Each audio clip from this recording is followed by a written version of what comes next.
उपस्थित किया जा सकता है। नमस्कार इस सदन साथियों। का विशेषाधिकार है। नमस्कार साथियों, संस्कृति आईएएस के ऑनलाइन प्लेटफॉर्म में आप सभी का स्वागत है। मेरा नाम चंद्रशेखर है। आज के सेशन में हम शुरुआत कर रहे हैं पॉलिटी एनसीईआरटी और एनसीईआरटी हमें क्यों पढ़ना चाहिए या एनसीईआरटी पढ़ना आवश्यक क्यों है, इसमें कौन कौन सी एनसीईआरटी को हम पढ़ने वाले हैं और सिलेबस से कितना कुछ मैच करता है, ये सब कुछ बातें आज के सेशन में हम समझेंगे।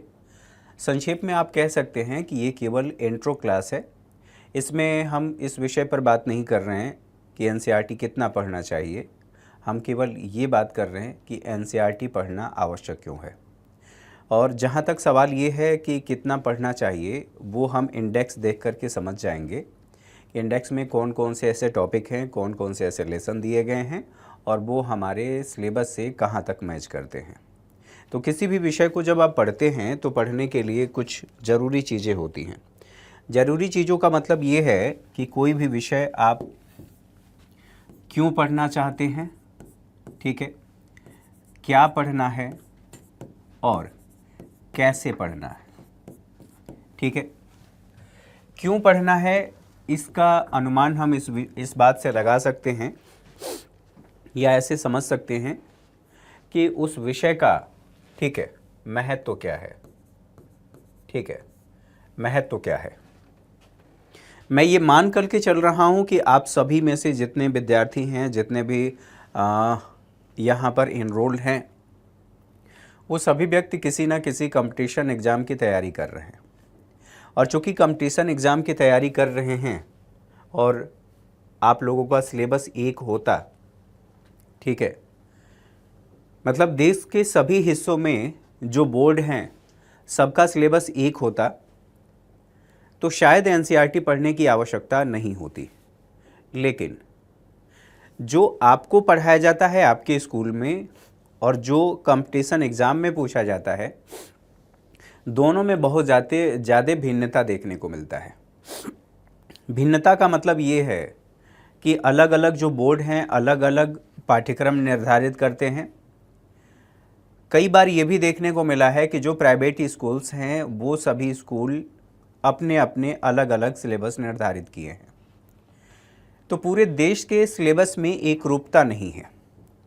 और एक रूपता नहीं है, ये बात आपके समझ में जब आ गई तो आपको ये भी समझना पड़ेगा कि जो कंपटीशन एग्ज़ाम होता है, कंपटीशन एग्ज़ाम के सिलेबस में एक रूपता देखने को मिलता है।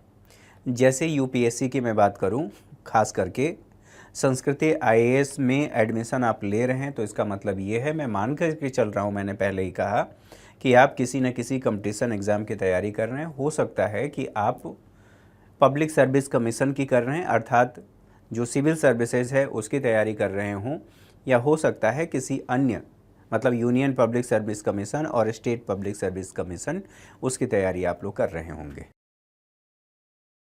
अब यहाँ पर बात आती है कि क्यों पढ़ना है, तो इसका महत्व क्या है। महत्व इसलिए है क्योंकि आपके सिलेबस से मैच करता है, मतलब आपके कंपटीशन एग्ज़ाम का जो सिलेबस है वो मैच करता है। दूसरी बात ये है कि जो अब तक के प्रश्न पूछे गए हैं उन प्रश्नों में आप देखेंगे तो अधिकांश एनसीईआरटी से पूछे गए हैं। चाहे अवधारणा की बात कर लीजिए या फिर कुछ ऐसी फैक्चुअल जानकारी की बात कर लीजिए, तो वहाँ पर इसका महत्व रहा है। तो एक तो एनसीईआरटी की बात हो गई, महत्व की बात हो गई, और इसी में आप अलग अलग विषयों की बात कर लें तो उसका भारांश भी देखा जाता है। यानी कि किस विषय में किस विषय की बात कर लें यूपीएससी में या किसी भी स्टेट पब्लिक सर्विस कमीशन के एग्ज़ाम में, किसी भी विषय का भारांश होता है, अर्थात उस विषय से कितने प्रश्न आपके एग्ज़ाम में पूछे गए हैं। अगर मान लीजिए पॉलिटी से प्रश्न 15 से 20 पूछे जा रहे हैं तो 100 में से 15-20 अगर है, मान लीजिए 25 है, तो उसके हिसाब से आप भारांश निर्धारित कर सकते हैं। अब क्या पढ़ना है, जहाँ तक ये बात आती है तो और इसमें मैं बातें बताऊंगा, लेकिन क्या पढ़ना है तो आपको NCERT पढ़ना है, ठीक है, NCERT पढ़ना है। और NCERT पढ़ना क्यों है? क्योंकि यह एक प्रमाणिक बुक है, और प्रमाणिक बुक होने के साथ साथ आप ऐसे कह सकते हैं कि यह अवधारणाओं को बहुत ही सरल भाषा में स्पष्ट करने का प्रयास करता है, स्पष्ट करता है। तो क्या पढ़ना है? NCERT पढ़ना है। NCERT कौन सी पढ़ना है? तो सभी विषयों की NCERT को पढ़ना है जो आपके सिलेबस से मैच करता है। और क्या नहीं पढ़ना है की बात करूं तो जो डाटा है, डाटा जो पुराना डाटा है वो हमें नहीं याद रखना है। हाँ, कहीं कहीं ऐसे डाटा आपको देखने को मिलेगा जहाँ से हो सकता है कि आपसे ये पूछ लिया जाए कि भारत का आर्थिक विकास और स्वतंत्रता के समय भारत का आर्थिक विकास का आंकड़ा क्या कहता है और आज क्या परिवर्तन आया है। तो उस समय के आंकड़े को आप ज़रूर याद रखेंगे, क्योंकि ऐतिहासिक डेटा है, उसका अगर आप प्रयोग करते हैं ये बताने के लिए कि भारत का आर्थिक विकास कैसा रहा है या भारत का आर्थिक विकास स्वतंत्रता के बाद से लेकर के अभी तक उसमें क्या परिवर्तन आए हैं। तो परिवर्तनों को समझने के लिए ज़रूरी है कि आप पुराने ऐतिहासिक डेटा का इस्तेमाल करें, और ऐतिहासिक डेटा आपका प्रमाणिक होना चाहिए। प्रमाणिक डेटा कौन देता है? NCERT देता है, ठीक है। चूंकि ये गवर्नमेंट की बुक है तो गवर्नमेंट इसी को आधार मानती है, स्वाभाविक सी बात है। यह एक ऑथेंटिक सोर्स है, ऑथेंटिक सोर्स जिसे कहते हैं वो है। तो क्या पढ़ना है? NCERT सभी विषयों को पढ़ना है, और डेटा को आपको अपडेट करना है। तो आप ऐसा कह सकते हैं कि NCERT की ये कमी है, ठीक है। ये बात समझ में आ गई। कैसे पढ़ना है? तो ये हम क्लास के दौरान, ठीक है, क्लास के दौरान देखेंगे कि कैसे इसको पढ़ना है। हम फ्लो चार्ट का प्रयोग करेंगे जहां पर हमें आवश्यकता है, ठीक है, फ्लो चार्ट का प्रयोग करेंगे, ठीक है। जहां पर मुझे लगेगा कि आप लोगों को कोई पेज दिखाना है, हम यहां पर फोटोज़ का प्रयोग करेंगे। जो फोटो आपके NCERT में दिया गया है, कुछ पैसेज भी, पैराग्राफ भी ले सकते हैं जहां पर आवश्यकता हो, जहां पर जैसी ज़रूरत हो उसके हिसाब से कोई तथ्य आप ले सकते हैं, ले करके हम यहां पर उसको आगे बढ़ेंगे।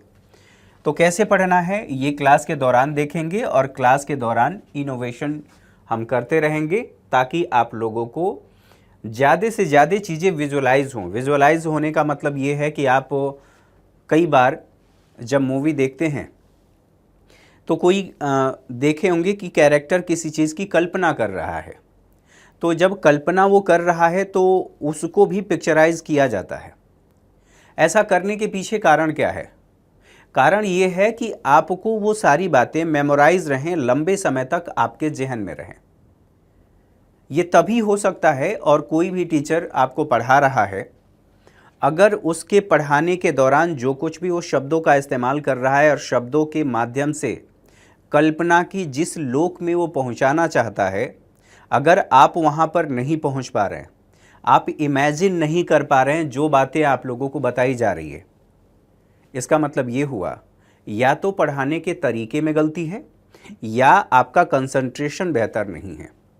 यदि आपका कंसंट्रेशन बेहतर नहीं है तो चाहे मैं कितना भी विजुलाइज करने का प्रयास करूं, कितना भी मैं कोशिश करूं कि आपको सारी चीज़ें क्लास के दौरान ही याद हो जाएं, नहीं हो सकता। इसलिए मेरा 100% और आपका भी 100% क्लास में उपस्थित होना ज़रूरी है। क्लास में आप कहेंगे कि ऑनलाइन क्लास में कैसे क्लास में उपस्थित रहें, तो जब क्लास चल रही है उस दौरान आपको क्लास में उपस्थित रहना है। और आप ये मान करके चलें कि आप ऑफलाइन क्लास में बैठे हैं। अब ऑफलाइन क्लास में बैठे हैं तो उसमें कई तरह की बातें होती हैं। अब आप कहेंगे कि वो कैसे पॉसिबल है? तो आप पढ़ने आए हैं, मटरगश्ती करने नहीं आए हैं, ये ध्यान रखिए। और इसीलिए संस्कृति IAS का आपने कोर्स परचेज किया है। ये बात समझ में आ गई? तो इस तरह से हम चीज़ों को लेकर के चलेंगे। मेरी कोशिश ये रहेगी कि ज़्यादा से ज़्यादा चीज़ों को विजुलाइज कराऊं, आपको फ्लो चार्ट के माध्यम से एक एक चीज़ें क्लियर होती रहें। कुछ चीज़ें जहां पर मुझे आवश्यक लगेंगी शब्दावलियां, उन शब्दावलियों को मैं आप लोगों को लिखवा दूंगा ताकि आप लोगों के पास एक शॉर्ट नोट्स भी रहे, आप लोगों को कहीं उसको लेकर के कोई दिक्कत ना आए। ठीक है, ये बात समझ में आ गई। अब मैंने ये कहा कि क्या पढ़ना है, तो इसके लिए ज़रूरी है कि हम एनसीईआरटी के जो इंडेक्स हैं उसको देख लें, और एनसीईआरटी के इंडेक्स को देखने के बाद फिर मैं आप लोगों को ये बताने की कोशिश करूँगा कि हमें एनसीईआरटी पढ़ना या हमारे लिए एनसीईआरटी पढ़ना आवश्यक क्यों है। यहाँ पर देखिए, एक चीज़ और मैं स्पष्ट कर देना चाहता हूँ कि गवर्नमेंट के द्वारा एनसीईआरटी के पाठ्यक्रम में कुछ बदलाव भी किए गए हैं। बदलाव करने का सीधा सा मेरा मतलब ये है कि कुछ कंटेंट को कम किया गया है, कुछ लेसन को कम किया गया है, और उसी के आधार पर आप ओल्ड और न्यू एनसीईआरटी को मान सकते हैं कि ये पुरानी एनसीईआरटी है, ये नई एनसीईआरटी है। कुछ पाठ्यक्रम में आप देखेंगे तो कुछ लेसन तो हैं, लेकिन उसमें से कुछ कंटेंट को कम कर दिया गया है। ऑब्वियस सी बात है कि कंटेंट को कम कर दिया गया है, ये सरकार के द्वारा किया गया है, लेकिन हमें ये ध्यान रखना है कि जो कंटेंट कम किया गया है क्या वो आपके पाठ्यक्रम से, आपके सिलेबस से मेल खाता है। अगर सिलेबस से मेल खाता है, यदि आवश्यक है, ठीक है, वो मैं देखूंगा, सिलेबस से मैच करूंगा। यदि वो आवश्यक है तो उसको इसमें हम जरूर शामिल करेंगे। ऐसा नहीं है कि अगर आपके सिलेबस से मैच करता है, आवश्यक है, तो हम उसे शामिल नहीं करेंगे। ये बात समझ में आ गई। कक्षा 6 की एनसीईआरटी की बात करें, ये भी महत्वपूर्ण है, और इसका नाम है सामाजिक एवं राजनीतिक जीवन, और 1 है। इसमें जो लेसन हैं ये आप देख रहे हैं कि ये इसकी पिक्चर है। ये बताने का मतलब ये है कि जब भी आपके पास एनसीईआरटी आए और जब भी आप मार्केट में जाएं, एनसीईआरटी देखें, तो ये आप ज़रूर देखें, और आपके पास क्लास के दौरान एनसीईआरटी की एक कॉपी ज़रूर होनी चाहिए। तो यहाँ एनसीईआरटी, ठीक है, ये इसका फ्रंट पेज है। इसमें विविधता की समझ, ये पुरानी एनसीईआरटी है, ओल्ड एनसीईआरटी, ठीक है, पहला लेसन है। विविधता एवं भेदभाव, ये हम पढ़ने वाले हैं। सरकार क्या है, ये बेसिक है, ठीक है। एक अध्याय 4 की बात करें तो अध्याय 4 में जो भी इसमें दिया गया है उसकी बात करेंगे। फिर उसके बाद इकाई की बात करें, इकाई स्थानीय सरकार और प्रशासन, इसमें पंचायती राज, जो सीधे किसी भी, आप स्टेट पब्लिक सर्विस कमीशन की बात करें या यूपीएससी की बात करें, तो ये UPSC plus PSC, public service commission, किसी भी स्टेट पब्लिक सर्विस कमीशन की बात कर लीजिए, ये ज़रूर पूछा जाता है। यहाँ तक कि वनडे एग्ज़ाम में भी इससे प्रश्न पूछे जाते हैं। सरकार क्या है, ये भी आपका हिस्सा है, आपके दैनिक जीवन में इसका प्रयोग होता है, लेकिन हो सकता है कि बहुत से ऐसे लोग हों जो इसके बारे में नहीं जानते हो। फिलहाल गांव का प्रशासन कैसे चलता है हम जानते तो हैं, देखे तो हैं, लेकिन शब्दों का प्रयोग सही नहीं हो पाता है। हम स्थानीय भाषा का प्रयोग करते हैं। मुख्य परीक्षा का आंसर लिखते समय क्या आप स्थानीय भाषा का प्रयोग कर सकते हैं? नहीं कर सकते हैं। तो इसलिए गांव का प्रशासन हम इसको देखेंगे, नगर प्रशासन देखेंगे, ग्रामीण क्षेत्र में आजीविका के स्रोत कौन से हैं, शहरी क्षेत्र में आजीविका के स्रोत कौन से हैं, हम इनको देखेंगे। इसके अलावा यहाँ पर देखिए, जो 7वीं क्लास की एनसीईआरटी है, सामाजिक एवं राजनीतिक जीवन, सामाजिक विज्ञान कहा गया है लेकिन पॉलिटी में शामिल है, सामाजिक एवं राजनीतिक जीवन की बात कर रहा है। इसमें हम देखेंगे भारतीय लोकतंत्र में समानता, इकाई 1 है। अध्याय क्या है? समानता। तो समानता हमारे संविधान में बताया गया है। समता, समानता कौन सा आर्टिकल है, ये सब कुछ देखेंगे। तो ये राज्य व्यवस्था से सीधे से जोड़ता है, समानता। राज्य सरकार की बात करें तो राज्य सरकार 3 तरह की होती है, ठीक है। यहाँ पर संघ सरकार की बात कर लीजिए, राज्य सरकार की बात कर लीजिए, और यहाँ पर पंचायती राज की बात कर लीजिए, या स्थानीय सरकार की बात कर लीजिए। तीन तरह की सरकार, यहाँ पर राज्य सरकार की बात कही गई है। स्वास्थ्य में सरकार की भूमिका कैसी है, राज्य शासन कैसे काम करता है। लिंग बोध, लिंग अर्थात लड़के और लड़कियों के रूप में बड़ा होना, औरतों ने बदली दुनिया, अब ये महिलाओं के इम्पोर्टेंस के बारे में है। साथ ही यहाँ पर भेद क्या है, किस तरह के भेद हैं, आप लिंग आधारित असमानता की बात कर सकते हैं, ये सारी बातें यहाँ पर आएंगी। संचार के माध्यम कौन से हैं, किसी से आप कम्युनिकेट करते हैं तो कौन कौन से माध्यम हो सकते हैं। हमारे आसपास के बाजार में एक कमीज संदर्भ के रूप में प्रयोग किया गया है, इत्यादि इत्यादि, इसको हम समझने वाले हैं, पढ़ने वाले हैं। आगे बात करें सामाजिक एवं राजनीतिक जीवन 3, और ये कहता है भारतीय संविधान और धर्मनिरपेक्षता। धर्मनिरपेक्षता को लेकर के तमाम बहस होती रहती है, तो धर्मनिरपेक्षता से संबंधित जो बातें हैं हम यहाँ पर समझेंगे कि धर्मनिरपेक्षता क्या होती है, भारत में धर्मनिरपेक्षता का मतलब क्या है। पश्चिम के देशों से हम तुलना करेंगे कि पश्चिम के देशों में जो धर्मनिरपेक्षता देखने को मिलता है और भारत में धर्मनिरपेक्षता, दोनों में मूलभूत अंतर क्या है। ठीक है, ये भारतीय संविधान, धर्मनिरपेक्षता की समझ और संसद तथा कानूनों का निर्माण। हमारे देश में संसद को अधिकार है कि वह संपूर्ण देश या किसी राज्य या किसी क्षेत्र विशेष के लिए कानून बनाए। संसद कैसे कानून बनाती है और कानून की आवश्यकता क्यों होती है, ये सारी बातें यहाँ पर हम देखने वाले हैं। न्यायपालिका, ये भी आपके दैनिक जीवन से संबंधित है। जब भी आपको ये लगता है कि आपके अधिकारों का कोई हनन कर रहा है, तब भी आप ये कहते हैं कि मैं भले ही कमज़ोर हूँ लेकिन मैं तुम्हें कोर्ट में देख लूँगा। तो कोर्ट में देखने की बात यहीं पर आती है कि आपको ये पता है और एक आम व्यक्ति का विश्वास इस विषय को लेकर के है कि न्यायपालिका में मेरी बातों को सुना जाएगा और मुझे मेरे अधिकार को ध्यान में रखते हुए न्याय दिया जाएगा, मेरे हक को ध्यान में रखकर। तो न्यायपालिका क्या करती है, न्यायपालिका की क्या भूमिका है, ये सारी बातें हम समझने वाले हैं। हाशियाकरण क्या होता है, हाशियाकरण से कैसे निपटा जा सकता है, जन सुविधाएं क्या होती हैं और जन सुविधाओं को उपलब्ध कराने का कार्य कौन करता है। ठीक है, कानून और सामाजिक न्याय। सामाजिक न्याय अपने आप में कई जगह से जुड़ता है। जैसे मैं यूपीएससी के सिलेबस की बात करूं तो वहां पर भारतीय समाज भी है और भारतीय समाज के साथ साथ सामाजिक न्याय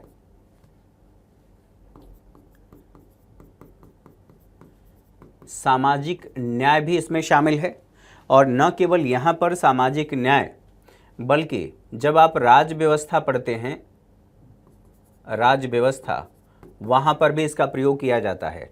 जब आप अर्थव्यवस्था पढ़ते हैं, अर्थव्यवस्था, यहाँ पर सामाजिक न्याय का प्रयोग किया जाता है। ठीक है, इन सभी जगहों पर सामाजिक न्याय का प्रयोग किया जाता है, ये एक महत्वपूर्ण बात है। ठीक है, तो ये आपको देखने को मिलेगा, यहाँ पर हम पढ़ने वाले हैं। लोकतांत्रिक राजनीति के बारे में हम पढ़ेंगे और ये क्लास 9 की एनसीईआरटी है। लोकतंत्र क्या होता है और लोकतंत्र क्यों, हमें लोकतंत्र की आवश्यकता क्यों है। ठीक है, आप ऐसे कह सकते हैं, लोकतंत्र ही क्यों। विश्व में अलग अलग शासन प्रणाली हैं, तो अलग अलग विश्व की आप ऐसे कह सकते हैं कि विभिन्न शासन की प्रणालियां या प्रणाली कौन सी है और उन सभी में लोकतंत्र जो है, लोकतंत्र बेहतर क्यों है। क्यों ऐसा कहा जा रहा है कि कई ऐसे देश हैं जहां पर लोकतंत्र नहीं है, राजशाही व्यवस्था है या तानाशाही व्यवस्था है, वहां पर लोकतंत्र की मांग क्यों होती है। क्या हम ऐसा कह सकते हैं कि विश्व में जितनी भी शासन की प्रणालियां हैं, उन सभी शासन की प्रणालियों में सबसे बेहतर प्रणाली के रूप में आप ऐसे कह सकते हैं कि सबसे बेहतर ज्ञात प्रणाली के रूप में लोकतंत्र है। और लोकतंत्र यानी कि लोगों का तंत्र। भारत विश्व का सबसे बड़ा लोकतंत्र है, जबकि अमेरिका विश्व का सबसे पुराना लोकतंत्र है। तो दोनों के लोकतंत्र में क्या बेसिक डिफरेंस है, क्या दोनों की लोकतांत्रिक मान्यताएं, लोकतांत्रिक मूल्य एक जैसे हैं, और अगर नहीं हैं तो क्यों नहीं है, इत्यादि बातें। क्यों हम लोकतंत्र को बढ़ावा देने की बात कर रहे हैं, क्यों हम ये कहते हैं कि लोकतंत्र में लोगों के अधिकार सुरक्षित हैं, और लोकतंत्र का ही मतलब होता है कि यहाँ पर आपको फ्रीडम मिला हुआ है। ठीक है, संविधान का निर्माण कैसे हुआ या संविधान निर्माण के बारे में पढ़ेंगे।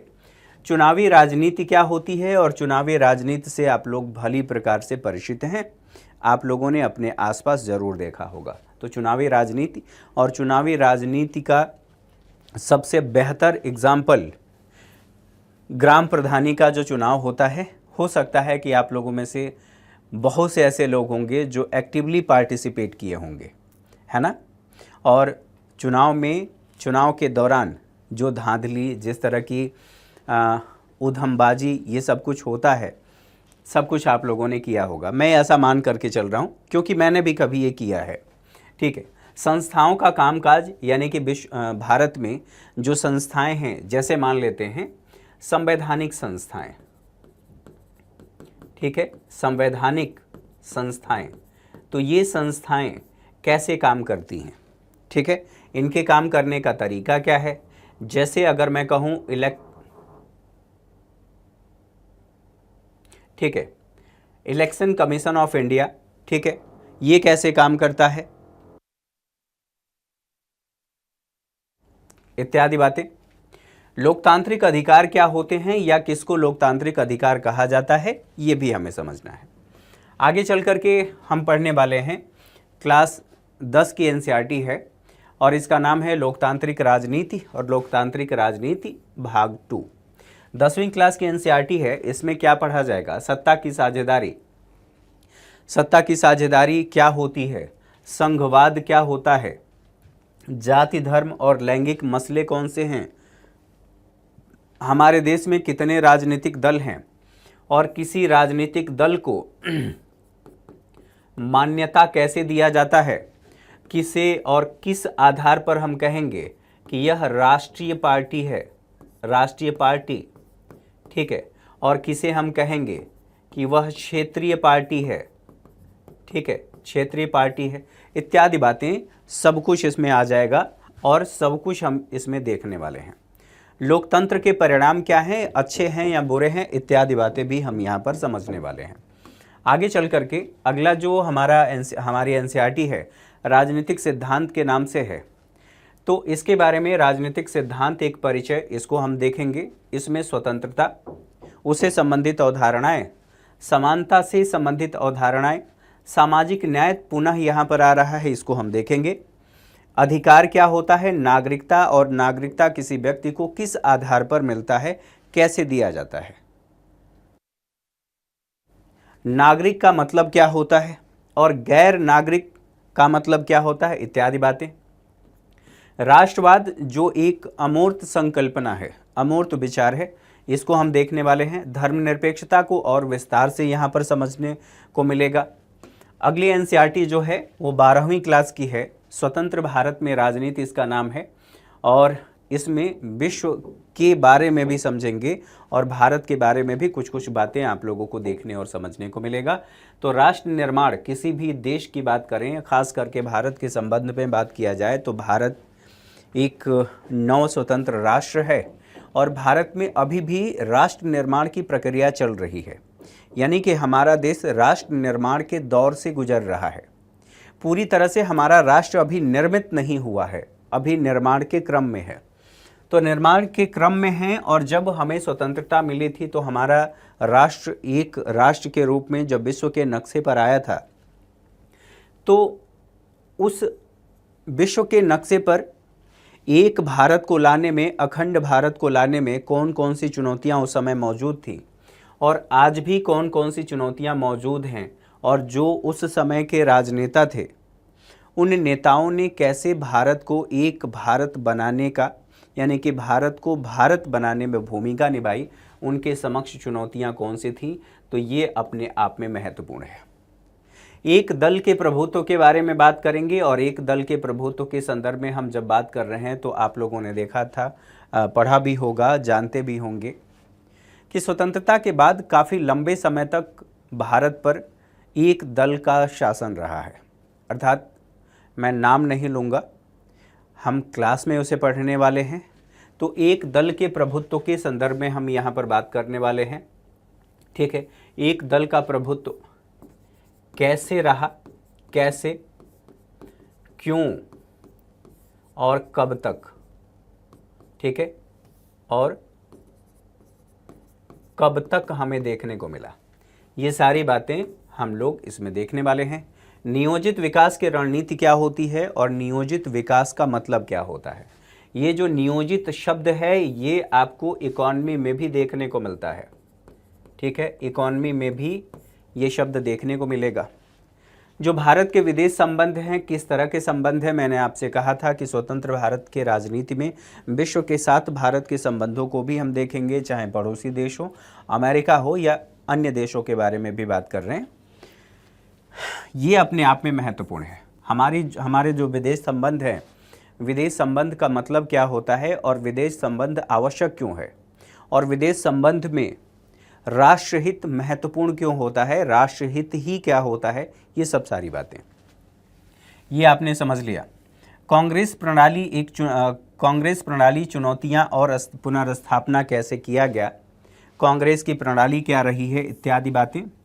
लोकतांत्रिक व्यवस्था का संकट किसको कहा जाता है, ये अपने आप में महत्वपूर्ण है। यहाँ पर ये भी देखेंगे कि क्षेत्रीय आकांक्षाएं क्या कहती हैं और क्षेत्रीय आकांक्षाएं दरअसल हैं क्या, ठीक है। भारतीय राजनीति के बारे में जो नया बदलाव आया है वो बदलाव क्या है, इत्यादि बातें हम लोग यहाँ पर समझने वाले हैं, ठीक है। अब बात आती है, ये सब कुछ आप लोगों ने देख लिया है। अब देखने के बाद अब कुछ और बातें समझ लेते हैं, फिर हम आगे बढ़ेंगे। यहाँ पर आप लोगों ने उन सभी एनसीईआरटी के टॉपिक को देख लिया और जहाँ पर मुझे आवश्यक लगा मैंने आप लोगों को बताया कि ये हमारे सिलेबस से मैच करता है और इसलिए पढ़ना आवश्यक है, ठीक है। फिलहाल कुछ और बातें कि एनसीईआरटी पढ़ना आवश्यक क्यों है, ठीक है, आवश्यक क्यों, एक एक करके सभी पॉइंट को हम लोग डिस्कस करने वाले हैं। चलिए, एनसीईआरटी में जो सबसे महत्वपूर्ण बात है और एनसीईआरटी की महत्ता है, इसमें अस्पष्टता है, सरलता है, भाषा और प्रस्तुतिकरण। अस्पष्टता, ठीक है, सरलता है और अस्पष्टता और सरलता इसलिए है क्योंकि इसकी भाषा और प्रस्तुतिकरण ये दोनों ही बहुत ही शानदार है, ठीक है। प्रस्तुतिकरण शानदार क्यों है, यहाँ पर आप लोगों को मैं दिखाने का प्रयास कर रहा हूँ। ये एनसीईआरटी है, क्लास 6 की एनसीईआरटी है। इस एनसीईआरटी में आप देखेंगे तो कुछ चीज़ें आप लोगों को बेसिक दिखाई देंगी। बेसिक कौन कौन सी चीज़ें हैं यहाँ पर देख लीजिए। किसी भी एनसीईआरटी की बात की जाए तो यहाँ पर देखिए, ये पिक्चर के माध्यम से जो बातें लिख कर के बताई जा रही हैं उन्हीं बातों को यहाँ पर लड़के और लड़कियों में अंतर क्या है, कैसे ये दिखाने का, यानी कि विविधता एवं भेद कैसे बताने का प्रयास किया गया है। इसके साथ साथ यहाँ पर आप देखेंगे, देखिए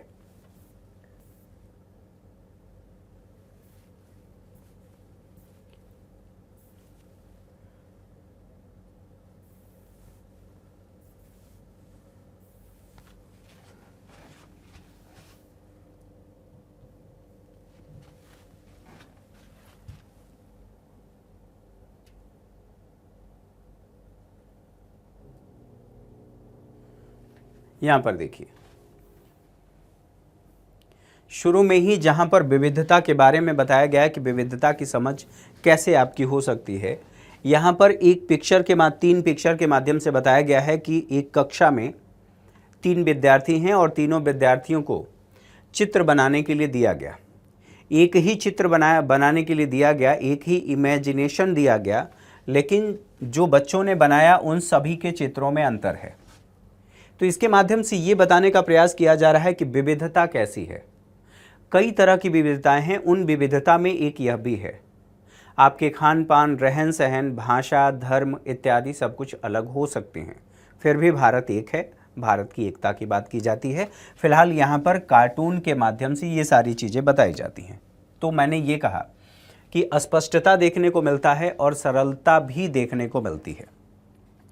दूसरी बात ये है, दूसरी बात यहाँ पर करूँ तो जो यहाँ पर अवधारणाएं जो आपके बुनियाद का काम करती हैं, तो मैं ऐसा कह सकता हूँ कि बुनियादी सिद्धांत, बुनियादी सिद्धांत, ठीक है, बुनियादी सिद्धांत भी देखने को मिलते हैं।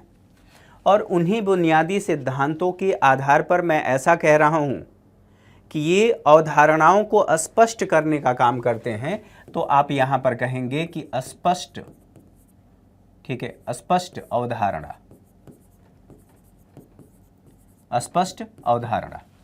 ये बात समझ में आ गई। एक बात सोचिए, मैं आपसे कहूँ कि a+b का होल स्क्वायर, ये आगे चल कर के भी एग्जाम्पल मैं बताऊंगा, लेकिन मैंने कहा कि a+b का होल स्क्वायर कितना होता है। तो यदि आपको a+b का होल स्क्वायर नहीं पता है तो क्या आप आगे के मैथमेटिक्स को सॉल्व कर पाएंगे? अगर आपको 1 2 3 का मतलब नहीं पता है कि 1 2 3 क्या होता है, ठीक है, आपको मल्टीप्लाई करने नहीं आ रहा है, आपको डिवाइड करने नहीं आ रहा है, आपको जोड़ने घटाने नहीं आ रहा है, तो इस बात को समझिए, क्या आगे चल कर के आपसे ये कहा जाए कि आप एडवांस मैथ पढ़ लीजिए और उसकी किताबें पढ़ लीजिए तो आप पढ़ पाएंगे? नहीं पढ़ पाएंगे। तो इसलिए बुनियादी सिद्धांत ये बताने का काम करता है, जो आगे चल कर के आप अन्य जो किताबें पढ़ेंगे, स्टैंडर्ड जिन्हें बुक कहा जाता है, उसके आधार के रूप में काम करेगा। इसी से एक और टॉपिक मैं यहाँ पर कह सकता हूँ कि यह आपके आधार का निर्माण करता है, अर्थात आधार निर्माण करता है, ताकि आप जो एडवांस किताबें हैं, आगे की किताबें हैं, उन आगे की किताबों को पढ़ सकें। ठीक है, यानी कि विषयों को समझने में यह सहायता करता है, विषयों को समझने में सहायक है, सहायक का कार्य करता है।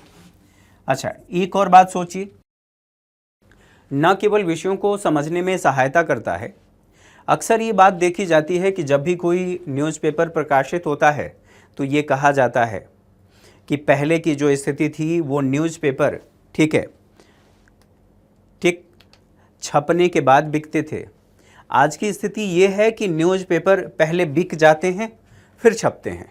अब इसका मतलब क्या होता है ये आप लोग समझ रहे होंगे, नहीं समझ रहे होंगे तो क्लास के दौरान समझ जाएंगे।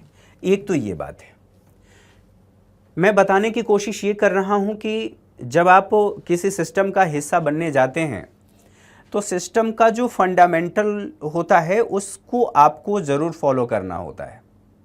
मान लीजिए कि आप एक व्यक्ति हैं और ये एक साइकिल है, और साइकिल, ठीक है, मान लेते हैं ये साइकिल, ये सीट है और यहाँ पर ये हैंडल है, ठीक है, ये सीट है और ये पूरा सिस्टम बना हुआ है। सिस्टम कैसा बना हुआ है? तो ये सिस्टम बना हुआ है और इसी सिस्टम से ये पूरा चलता है। अब इस बात को सोचिए कि आपके पास इतनी क्षमता नहीं है, आप चाहते हैं सिस्टम को बदलना, लेकिन आपके पास इतनी क्षमता नहीं है कि इस पूरे सिस्टम को आप बदल सके। आप अपने हिसाब से पूरे सिस्टम को नहीं घुमा सकते। अगर आप चाहें भी तो भी ऐसा नहीं कर सकते। फिर आपके पास विकल्प क्या है? सिस्टम जैसे चल रहा है आप उस सिस्टम के हिसाब से चलिए, और अगर आप इससे विपरीत चलने की कोशिश करेंगे तो ये पूरा सिस्टम आपको तोड़ करके बाहर कर देगा। तो कहने का मतलब ये है कि सिस्टम को फॉलो करना ज़रूरी है। उसके कुछ फंडामेंटल रूल्स होते हैं, उन रूल्स को फॉलो करना ज़रूरी है। और कभी भी जब आप नौकरशाह बनने जा रहे हैं, आप कंपटीशन एग्ज़ाम की तैयारी कर रहे हैं, आपका उद्देश्य है कि आप एक नौकरशाह बनेंगे, तो इस बात की कल्पना करिए आप उसी सिस्टम में जा रहे हैं और उसी सिस्टम की आप बुराई हमेशा करते रहें, आप सिस्टम में रह पाएंगे? कोई एक सरकार है उस सरकार में अच्छाइयाँ या बुराइयाँ हो सकती हैं, दूसरी सरकार में थोड़ी अच्छाइयाँ ज़्यादा होंगी, बुराइयाँ कम हो सकती हैं, और व्यक्ति अच्छाई और बुराई दोनों का पुलिंदा है। तो जब आप किसी पद को धारण करते हैं तो वहाँ पर आप किसी जाति, धर्म, संप्रदाय, क्षेत्र आदि के नहीं होते हैं। जैसे मान लीजिए प्रधानमंत्री को आपने वोट दिया हो या न दिया हो, मोदी जी को आपने वोट दिया हो न दिया हो, डजंट मैटर, लेकिन जब वो प्रधानमंत्री बन गए तो इसका मतलब ये हुआ कि वो आपके भी प्रधानमंत्री हैं, भले ही आपने किसी और को वोट दिया हो, किसी और के नाम पर आपने वोट दिया हो। ये बात समझ में आ गई। तो कहने का मतलब ये है कि आपको ज़्यादा पॉजिटिव या ज़्यादा निगेटिव में नहीं जाना है। आप राजनीति के बारे में, धर्म के बारे में, सबके बारे में एक संतुलित दृष्टिकोण हमेशा रखेंगे। अगर ऐसा नहीं रखेंगे तो फिर आप सिस्टम से बाहर हो जाएंगे। तो एनसीईआरटी वही काम करने का प्रयास करता है, यानी कि आपका एक संतुलित दृष्टिकोण, ठीक है, दृष्टिकोण विकसित करने का कार्य करता है, जो कि इस एग्जाम के लिए आवश्यक है। ठीक है, अब ये बात आती है कि एनसीईआरटी की प्रासंगिकता क्या है। ठीक है, प्रासंगिकता, क्या एनसीईआरटी प्रासंगिक है? तो प्रासंगिक इसलिए है क्योंकि यह UPSC plus state public service commission, ठीक है, इनके पाठ्यक्रम से ये मैच करता है, जो कि मैं आगे चल करके दिखाऊंगा, बताऊंगा। इसलिए इसकी प्रासंगिकता है। और प्रासंगिकता के साथ साथ एक और महत्वपूर्ण बात जो मैंने आप लोगों से कहा कि इसमें ऐतिहासिक आंकड़े आपको मिलेंगे। ठीक है, और ये जो ऐतिहासिक आंकड़े हैं ये विश्वसनीय आंकड़े हैं, क्योंकि सरकार के द्वारा ही पब्लिश किया गया है, इसलिए इसका इंपॉर्टेंस और ज़्यादा है। ये बात आपने समझ लिया। एक और बात है कि जो एनसीईआरटी है, थोड़ा सा और इसको ऐसे कर लेते हैं, सस्ती भी है, और सस्ती होने के साथ साथ यहाँ तक आपकी जो पहुँच है वो आसान है। मतलब एनसीईआरटी की किताबें लगभग सभी जगह मिल जाएंगी, तो आप ऐसे कह सकते हैं कि यह सस्ती भी है और सुलभ भी है, सस्ती और सुलभ है। ये बात समझ में आ गई। सस्ती और सुलभ होने के साथ साथ आप यहाँ पर देखेंगे कि यह आसान समझ विकसित करने के लिए बहुत ज़्यादा महत्वपूर्ण है। तो आसान समझ, इसमें आसान समझ, और इस आसान समझ को विकसित करने के लिए कार्टून का प्रयोग किया गया है और फोटो का प्रयोग किया गया है, जो कि मैंने आपको पहले ही दिखा दिया है। ठीक है, आसान समझ के लिए कार्टून भी है, फोटो भी है। एक और महत्वपूर्ण बात मैंने आप लोगों से कहा कि यह इसलिए भी महत्वपूर्ण है, एनसीईआरटी इसलिए भी महत्वपूर्ण है क्योंकि इसकी प्रामाणिकता और विश्वसनीयता ज़्यादा है।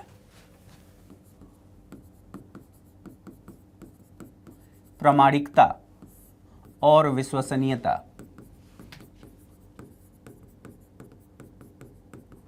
विश्वसनीयता ये अधिक है। ठीक है, और न केवल प्रामाणिकता और विश्वसनीयता,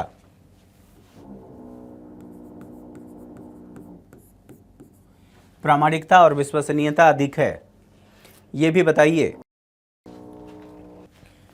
जो यूपीएससी है, यूपीएससी के संदर्भ में मैं बात करूं तो यूपीएससी के जो प्रश्न आप देखेंगे, जो प्रश्नों का प्रारूप इस समय दिया जा रहा है, ठीक है, मैं इसको कह रहा हूं कि उत्तर लेखन, और उत्तर लेखन में ये महत्वपूर्ण माना जा रहा है क्योंकि जो यूपीएससी में प्रश्न पूछे जा रहे हैं, या यूपीपीसीएस की बात करूं, यूपीपीसीएस में 2 तरह के प्रश्न पूछे जाते हैं, यूपीएससी में भी पूछे जाते हैं। तो वो आपसे पूछता है जो आपका सिलेबस है। मैं अगर कहूँ सिलेबस आपका इतना है और इस पूरे इतने सिलेबस को वो इतने में पूछता है, यानी कि आप मुख्य परीक्षा की बात करें, मुख्य परीक्षा के कॉन्टेक्स्ट में जो शब्द सीमा दी जाती है, शब्द सीमा, वो कुछ इस प्रकार से है। जो यूपीएससी में आपसे पूछा जा रहा है वो पूछा जा रहा है कि भैया आप 150 शब्द में लिख करके बताएं। एक तो ये है सेगमेंट है, और दूसरा ये आपसे ये पूछा जा रहा है कि आप 250 शब्द में लिख करके बताएं। और पूरे सिलेबस को एक साथ आपसे पूछ लेता है। जैसे उदाहरण के तौर पर अगर मैं कहूं तो हमारे देश में इकॉनमी में जब आप पढ़ते हैं तो वहाँ पर बताया जाता है कि सार्वजनिक निजी भागीदारी, एक तो ये बात है। और दूसरी बात, हमारी जो अर्थव्यवस्था है वो मिश्रित अर्थव्यवस्था है। मिश्रित अर्थव्यवस्था के लक्षण कहाँ कहाँ पर पाए जाते हैं, या भारतीय अर्थव्यवस्था में मिश्रित अर्थव्यवस्था के लक्षणों को स्पष्ट कीजिए। तो मिश्रित अर्थव्यवस्था के लक्षण किसी एक जगह आपको देखने को नहीं मिलते हैं। पूरे सिलेबस को अगर आपने कवर किया है तो अलग अलग जगहों पर छीट-फूट आपको दिखाई देगा।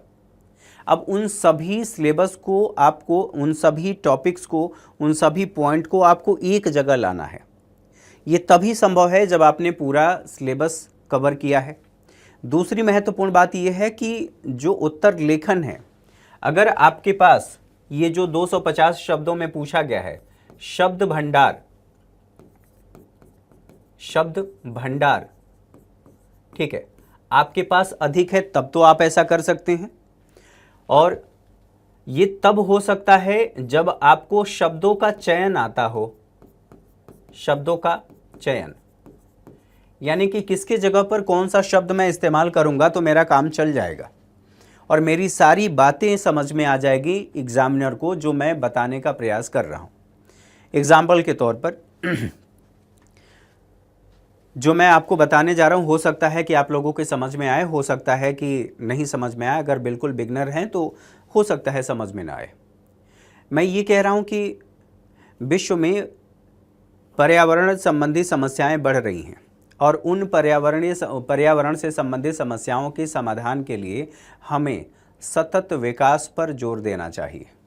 एक तो ये बात है, सतत विकास पर जोर देना चाहिए। अब इसी चीज़ को मैं ऐसे कह रहा हूँ दूसरे तरीके से कि विश्व भर में पर्यावरणीय समस्याएं उत्पन्न हो रही हैं। इसके लिए हमें अपनी आवश्यकताओं को तो पूरा करना ही चाहिए और संसाधनों का अपनी ज़रूरतों के लिए इस्तेमाल करना चाहिए, लेकिन हमें ये भी ध्यान रखना चाहिए कि भविष्य की पीढ़ी के लिए संसाधन बचे रहें। इस तरह से मितव्ययिता के साथ हम संसाधनों का प्रयोग करें, ठीक है, ताकि अगली पीढ़ी के लिए वो संसाधन उपलब्ध रहें, उनके काम आए। अब 4 लाइन मैंने ऐसे बोल दिया और मैंने कहा कि पर्यावरणीय समस्याओं को ध्यान में रखते हुए सतत विकास पर ध्यान देना चाहिए। अब सतत विकास का मतलब ही है कि आज आप अपनी ज़रूरतों को पूरा करें, जो संसाधन हैं उन संसाधनों का इस्तेमाल इस तरह से करें कि आपकी ज़रूरतें तो पूरी हों लेकिन भविष्य की पीढ़ी के लिए भी संसाधन सुरक्षित रहें। सतत विकास की ये व्याख्या है। तो अगर आपने केवल सतत विकास शब्द लिख दिया तो इससे एग्जामिनर समझ जाएगा कि सतत विकास का अर्थ आपको पता है, और ये कंसाइज और ठोस शब्द, सारगर्भित शब्द आपको कहाँ से मिलेगा? वो एनसीईआरटी पढ़ने से ही मिलेगा। एनसीईआरटी जितनी बार आप पढ़ेंगे, यकीन मानिए उतनी बार आपको हर लाइन में कुछ ना कुछ नई चीज़ें ज़रूर मिलेंगी। किसी भी किताब को पढ़ लीजिए, उसमें ये विशेषता देखने को नहीं मिलेगी जो कि एनसीईआरटी में देखने को मिलेगा। और ये जैसे जैसे आपके विषय की समझ बढ़ती जाएगी वैसे वैसे आप देखेंगे कि उसमें जो कंटेंट रिच है वो आपको दिखाई देगा, और उसी को कहा जाता है कि बिटवीन द लाइंस चीज़ें समझ में आ रही हैं। यानी कि 2 लाइनों के बीच में जो खाली जगह है, यहाँ पर आप देखेंगे ये 2 लाइनें लिखी हुई हैं, इसके बीच में ये जो खाली जगह है इसमें भी बहुत सारी बातें लिखी हुई हैं। वो समझना है, वो पढ़ना नहीं है, वो समझना है। वो समझ में तब आएगा जब आपने लाइनों का मतलब समझ लिया है, आपने विषय को समझ लिया है, आपने उसकी बताई हुई अवधारणाओं को समझ लिया है। तो ये बातें स्पष्ट हो गई, ये बातें मैंने आपको बताया। दूसरी बात यहाँ पर अगर आप यूपीएससी की बात कर रहे हैं तो ये यूपीएससी का, ठीक है, यूपीएससी का है। उसी तरह से मुख्य परीक्षा में मैं बात कर रहा हूं तो शब्द सीमा आपसे पूछता है, शब्द सीमा, ठीक है। आपसे ये कहा जाता है कि आप 125 शब्दों में या फिर 200 शब्दों में आप लिख करके बताएं।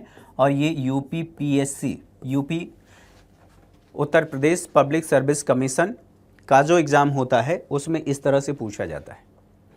बताइए, इसके लिए आपके पास शब्द भंडार चाहिए, शब्दों का चयन सही होना चाहिए, सेंटेंस फॉर्मेशन बेहतर होना चाहिए। ऐसा नहीं कि आपने कहीं पर तथा की जगह पर और की जगह पर तथा, और जहाँ पर एवं लगाना चाहिए आपने वहाँ पर तथा लगा दिया, जहाँ पर द्वारा लगा देना चाहिए द्वारा आपने लगाया है आगे, तो लास्ट में आपका होता है या है ये शब्द आएगा या कौन सा शब्द आएगा, वो सेंटेंस फॉर्मेशन के हिसाब से देखा जाता है। तो ये सारी बातें लगातार जब एनसीईआरटी पढ़ेंगे तब जा कर के वो हैबिट आपकी डेवलप हो पाएगी और लगातार आप लिखेंगे तब डेवलप हो पाएगी। और इसीलिए एनसीईआरटी का महत्व तो और ज़्यादा बढ़ जाता है। तो मैं इसको कह रहा हूँ कि उत्तर लेखन में यह सहायक है और इसीलिए एनसीईआरटी का महत्व तो ज़्यादा है। ये बात समझ में आ गई। आपको कैसा किसी भी विषय का सारगर्भित ज्ञान होना चाहिए, सारगर्भित, ठीक है, सारगर्भित होना चाहिए। और न केवल सारगर्भित होना चाहिए, बताइए यहाँ पर सारगर्भित ज्ञान की बात कर लीजिए, भाषा और शब्द चयन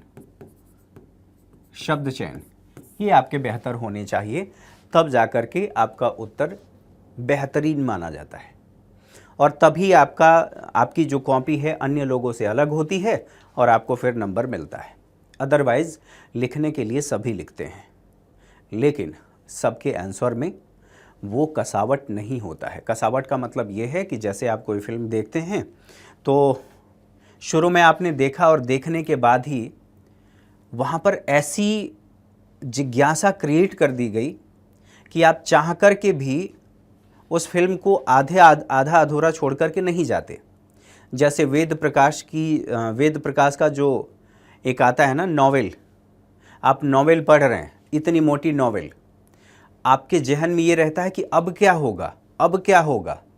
उसी तरह से फिल्मों में अब क्या होगा, इसके आगे क्या होगा, पहचानो कातिल कौन है ना, उस तरह की बातें आपके आंसर में भी होना चाहिए। ये तभी होगा जब मल्टीपल टाइम आप एनसीईआरटी पढ़ेंगे, उसकी बातों को समझेंगे, उसके शब्दों को समझेंगे, और वो जो सेंटेंस फॉर्मेशन कर रहा है, मतलब किया गया है, उसको आप समझें, अस्पष्टता हो, सरल हो, प्रस्तुतिकरण आपका बेहतर हो, सारगर्भित हो, ठीक है, भाषा हो, शब्दों के जाल में आप न उलझाएं। आप आंसर ऐसा लिखें कि एक व्यक्ति, एग्जामिनर आपसे क्या चाहता है। आपने इतिहास का प्रश्न लिखा है, मतलब आंसर दिया है, या पॉलिटी का आंसर आपने दिया है।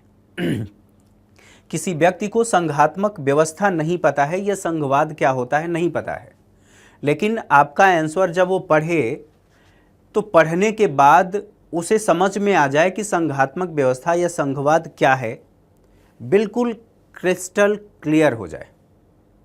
इतिहास में हड़प्पा संस्कृति क्या है, कोई व्यक्ति बिल्कुल नहीं पढ़ा है, और आपका जैसे ही आपकी कॉपी पढ़ने के बाद उसे बिल्कुल स्पष्ट हो जाए कि ये हड़प्पा संस्कृति है और हड़प्पा सभ्यता है और इसमें ये बातें बताई गई हैं। ऐसा आपका उत्तर होना चाहिए, सरल होना चाहिए, प्रभावशाली होना चाहिए, फैक्ट जो हैं उनका भी इस्तेमाल होना चाहिए, सबका संतुलन होना चाहिए, अवधारणा, फैक्ट इत्यादि सबका संतुलन होना चाहिए, जिससे कोई भी व्यक्ति पढ़े जो बिल्कुल नासमझ व्यक्ति हो, जिसे इतिहास का ई नहीं पता हो, वो भी उसे पढ़ कर के समझ जाए कि ये इतिहास का उत्तर लिखा गया है, यही आपका आंसर होना चाहिए। और ऐसा ही आंसर आपसे यूपीएससी डिमांड करती है। अब ये कैसे लिखना है ये आपके ऊपर है। अब ये कैसे होगा ये डिपेंड करता है कि आपने लिखने का अभ्यास कितना किया है, आपने कितनी किताबें रीड की हैं। किताबों में मैं एनसीईआरटी की बात कर रहा हूँ। जब आप ऐसा करते हैं, लगातार इस दिशा में प्रयास करते हैं, तब जा कर के हो पाता है। ये बातें आप लोगों ने समझ लिया।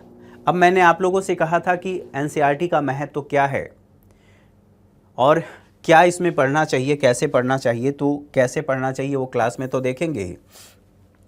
अब जो यहाँ पर एनसीईआरटी में आप देखेंगे तो यहाँ पर विविधता की समझ, ये देखिए, ये प्रीलिम्स, ये यहाँ तक, ठीक है, ये प्री का है। ये जो आप देख रहे हैं ये प्री का है, ठीक है। भारतीय राजतंत्र और शासन, संविधान, राजनीतिक प्रणाली, पंचायती राज के बारे में मैंने आप लोगों से पहले ही बता दिया। देखिए यहाँ पर पंचायती राज अर्थात स्थानीय सरकार के बारे में बताया गया है, पहले ही सिलेबस में मेंशन है प्री में। लोक नीति, अधिकारों से संबंधित मुद्दे, बताइए इसमें अधिकारों से संबंधित मुद्दे थे। अच्छा, ये तो हो गए, ये आपका हो गया प्रारंभिक परीक्षा का सिलेबस। यहाँ पर देखें, भारतीय संविधान, ऐतिहासिक आधार, विकास, विशेषताएं, संशोधन, महत्वपूर्ण प्रावधान, बुनियादी संरचना क्या है, संघ एवं राज्यों के कार्य तथा उत्तरदायित्व, संघीय ढांचे, ये भी मैंने आप लोगों को दिखाया।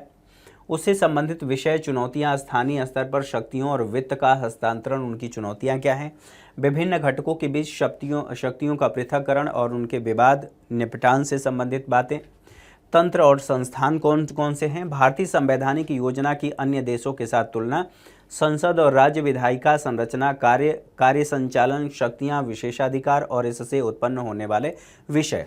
अब यहाँ पर देख लें कौन कौन सी चीज़ें मैच कर रही हैं, जो जो बातें यहाँ पर दी गई हैं।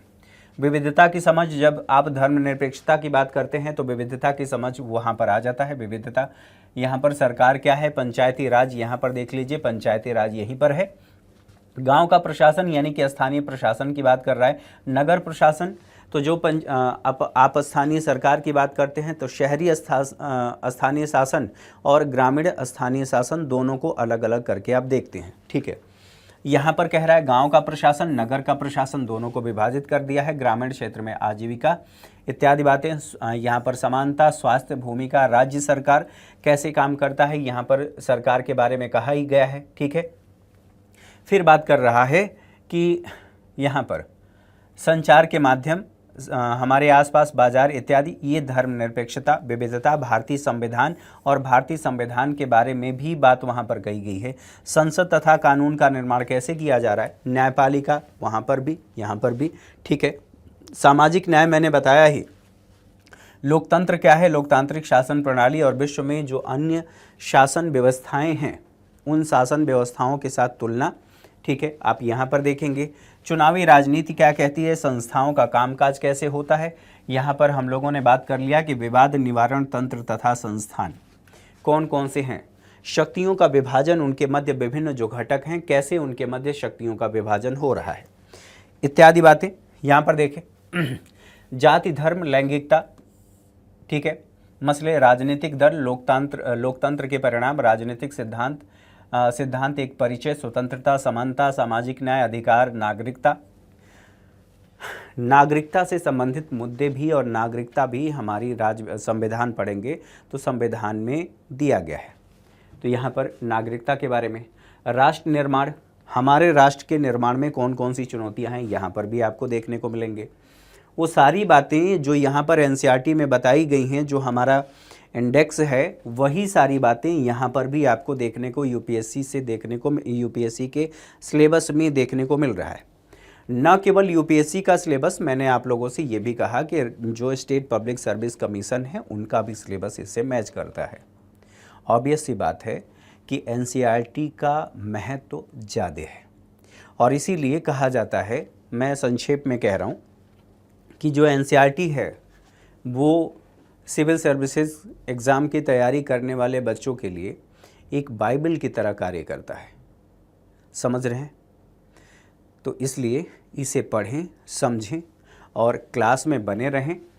क्लास में हम इस पर डिस्कस करेंगे।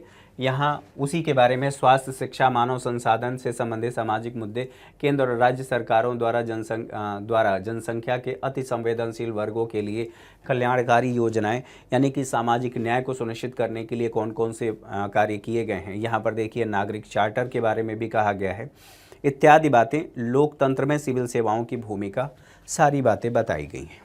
इससे ये सिद्ध होता है कि दोनों के सिलेबस इंडेक्स, ये जो आप देख रहे थे इंडेक्स, ये मैच करता है हमारे यूपीएससी के सिलेबस से। क्लियर है? तो आज के सेशन में मैं केवल आप लोगों से शुरू में ही कहा था कि मैं केवल इतना बताऊंगा कि हम क्या पढ़ने वाले हैं। कल से आपकी जो क्लास होगी वो रिज्यूम होगी, यानी कि एक एक टॉपिक को उठा करके एक एक एनसीईआरटी को उठा करके और हम पढ़ने वाले हैं। एक लेसन को देखेंगे, उसमें जो महत्वपूर्ण बातें हैं वो हम फ्लो चार्ट के माध्यम से जहां पर जैसी आवश्यकता होगी वैसा हम पढ़ेंगे। ठीक है, आज के सेशन में मेरे साथ इतना ही। अगली क्लास में मुलाकात होगी, तब तक के लिए नमस्कार। अपना और अपनों का ध्यान रखिए। नमस्कार।